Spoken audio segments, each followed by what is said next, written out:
untuk visum, penyidik ke PPA sudah berkoordinasi dengan rumah sakit RSCM. Besok visum diberikan atau diserahkan ke penyidik PPA Polres Metro Jakarta Selatan. Hasil visumnya kamu sudah tahu belum, Niki? Sudah. Seperti apa reaksi kamu saat ini? Ya menguntungkan kamu nggak sih? Kok menguntungkan sih? Reaksi kamu seperti apa, Niki? Ya sudah, intinya di penjara aja. Nah, tuh. Makanya jangan ditanya, masuk penjara lagi nanti dia. Iya. Artinya memang semua sudah kebenaran ada di kamu ya? Sudah. Ya kalau enggak, ya ngapain kita lapor ke polisi, capek-capek nanya, kasihan mereka juga banyak kerjaan kan polisi-polisi di sini. Karena udah cukup bukti, semuanya juga udah komplit ya, makanya dilaporkan. Visum et repertum untuk Loli, buah hati Nikita Mirzani, sudah berhasil dikantongi pihak Nikita dan kuasa hukum. Nikita pun semakin yakin jika Fadel kekasih Loli akan segera mendekam di jeruji. Pasalnya bukan hanya visum, 8 orang saksi pun sudah berhasil di BAP oleh pihak penyidik. Kemarin juga ketika menyambangi Polres Metro Jakarta Selatan untuk diambil keterangan tambahan, Nikita Mirzani dan Fahmi Bahmid sang kuasa hukum lagi-lagi dipertemukan dengan satu lagi saksi yang tiba-tiba saja di luar dugaan ikut bersedia memberikan keterangannya kepada penyidik. Nikita Mirzani dan kuasa hukumnya pun tak bisa banyak berkata-kata selain menyimpulkan bahwa apa yang telah diperlakukan Fadel kepada Loli sungguh-sungguh merupakan perbuatan sadis. Ketemu tadi kan turun, kalian nggak ngeh ya? Nggak tahu lah, saksinya ada baru saja. Baru turun. Luar biasanya gimana? Kalau dengar dari ceritanya, kalau nggak ada hukum kayaknya mendingan gua kalau nggak ada hukum di Indonesia. Hukum rimba ya? Iya, tapi karena ini sudah masuk ke ranah hukum, biarkan ini menjadi apa? Aman Bang Ustaz. Dia menjadi Jadi proses hukum aja. Iya. Sadis. Ya nggak nyangka bakal separah ini gitu. Separah dan sesadis apa sebenarnya perlakuan yang telah diterima Loli dari kekasihnya? Ini yang masih menjadi tanda tanya besar. Pasalnya, saat tampil di media, Fadel sendiri sudah sampai bersumpah disaksikan Rasman Nasution sebagai kuasa hukumnya bahwa semua perbuatan melanggar hukum yang telah ditudingkan oleh Nikita kepadanya tidak benar adanya alias fitnah. Kalau yang fitnah itu akan gue bantahkan nanti ke depannya. Gue bakal kasih tahu kalian lagi kalau kebenaran itu akan mencari jalan sendiri. Kalau maling aku penjara penuh deh kayaknya deh. Namanya maling gak ada yang ngaku. Tapi kan nanti kita buktikan aja kan. Dari mutasi, transferan, apa segala macam bisa dibuktikan. Ironisnya, Fadel tidak sendiri. Kuasa hukumnya, Rasman Nasution pun ikut meyakini bahwa apa yang telah diungkapkan Fadel benar adanya. Rasman pun siap mundur dari pengacara jika Fadel berbohong dengan semua pernyataannya. Rasman dan Fadel kemudian menantang Nikita untuk membuktikan tudingannya, terutama soal tuduhan Fadel telah menghamili Loli sampai ada dugaan tindakan aborsi. Tapi fotonya ini, tahan bang. Tahan bang. Tahan. Ini bang. Namanya tidak kita sebut. Bang, ada tahan bang. USG bang. Iya. USG ya Bang? Iya.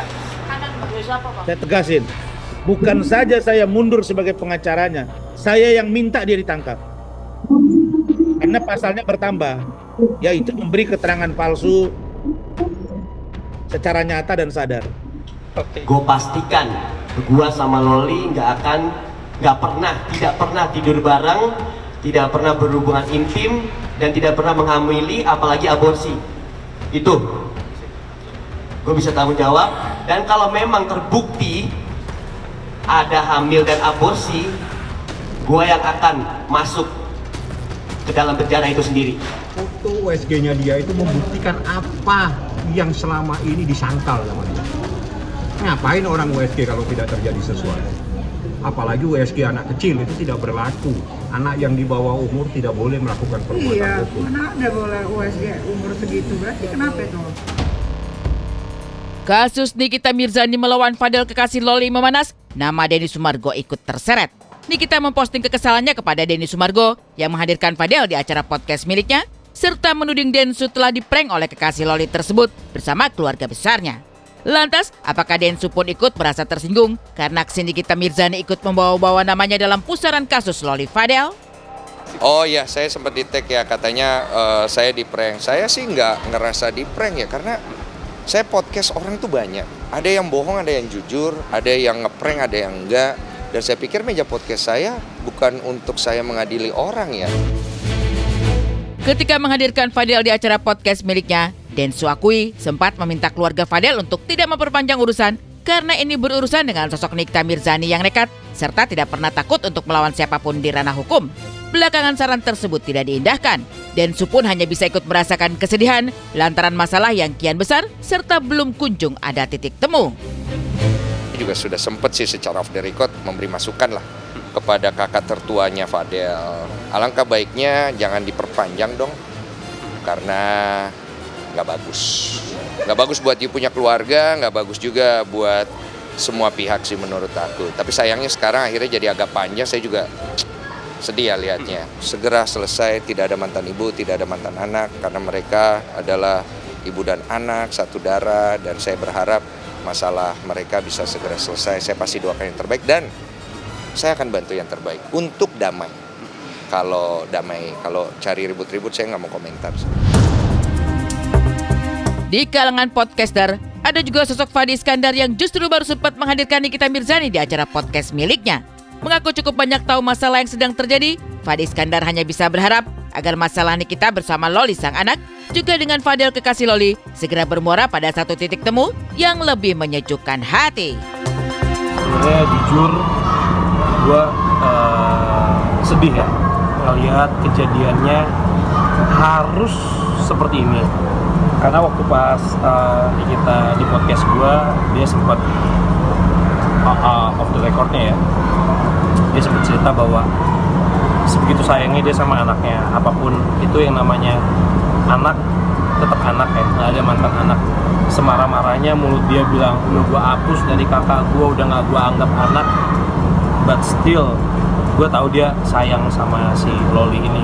Gue bersimpati sama Nikita bahwa ini anak kan dirawat banget ya dari kecil sampai akhirnya dia memilih jalan yang seperti ini.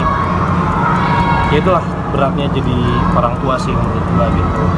Gue sih cuma bisa mendoakan, mudah-mudahan hubungan mereka bisa baik-baik. Wah, Fadi Iskandar, Nikita Mirzani udah diinterview di podcastnya. Kita teman-temannya sendiri belum pernah masuk ke situ. Oke Fadi, oke fine.